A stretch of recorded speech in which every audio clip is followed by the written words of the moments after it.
Hi everyone, my name is Brad Rank and I'm here with F2B Services, one of the newer LED technology providers to the trade show and events industry. LEDs are changing the game in trade shows and events. As technology gets more affordable and readily available, it becomes a prime selection for trade shows and events. This is really what we're seeing now with LED technology, and F2B Services is happy to offer it to all of our partners and customers. LEDs have a variety of uses depending on your booth size, your location, whether it's indoor or outdoor, or whether you're delivering a keynote speech. A lot of times you want to consider a couple key factors when selecting your LED technology. Some of the most common applications of LEDs we see in trade shows and events include making a statement, that big attention-getting factor, a beautiful, vivid backdrop to speeches, stages, and other events, and a unique way to demonstrate content without any bezels. When working with LED displays, there's a couple key considerations when it comes to content. You might have a set of content and be asked to provision an LED display for it, or on the other hand, you might need an LED display to fill a certain size and be tasked with developing content for it.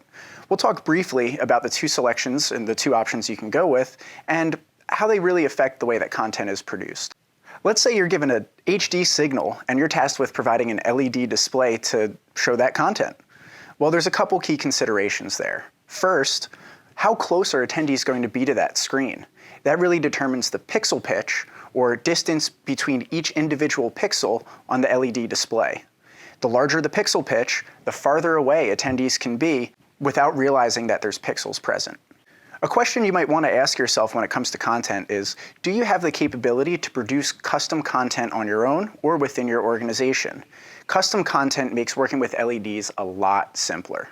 The resolution of an LED screen is measured pixel to pixel, not something standard like your HD TV or UHD 4K TV that you might buy at a store. When counting pixel to pixel, the easiest way to make sure that your content is scaled to the entire display is to map content pixel by pixel. Another factor to consider when working with content for LED displays is how it affects the controllers and number of panels you're using in your configuration. Both of those are important factors to consider when it comes to budgeting your next event. One of the tricks I like to use when figuring out how to map content to an LED display is to think of it like this. You're not taking content and fitting it out to an LED screen, but you're taking an LED screen and placing it over the content. Remember these when you're rendering custom content, as you should always start your render on a raster in pixel 00, or the top left corner of the raster. You might be wondering how people make these custom LED displays around doorways or cubes or other fun shapes. Well, you can always blank out tiles to create the illusion of round content or a round LED display, or an archway or a doorway, or even a DJ booth. Just keep in mind that blank tiles still count toward your total pixel count for your controllers. Let's talk a little bit about how the video signal flows from either your computer or your media player through the controller and out to the LED display.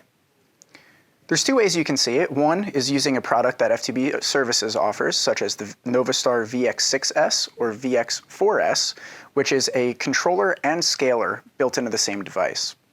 You might see it elsewhere where you'll use a separate controller and a separate scaler. The controller is the piece of hardware that contains the sending cards. Now, the sending cards are what sends the information about the video signal from your computer to the LED panels, which contain the receiving card. The receiving card is one per panel, not to be confused with modules, and it distributes the signal to each of the 4 modules within the panel. Keep in mind, controllers are what limit the total pixels for your LED display, and you may need to daisy chain multiple controllers to produce a video on the LED display of your choosing. Primarily, there's 2 ways that an LED display can be constructed. One of them is flying, which involves hanging from truss. The other is stacking, which involves some sort of either custom or universal floor support. There's a couple reasons why you might want to fly an LED display versus stack it. Now, if you're doing an event at a hotel, which doesn't allow for modification or truss hanging, your only option is really to go with stacking the LED displays. If you're at a trade show or convention, on the other hand, that allows access to truss and rigging, it might be more opportune to fly your LED display.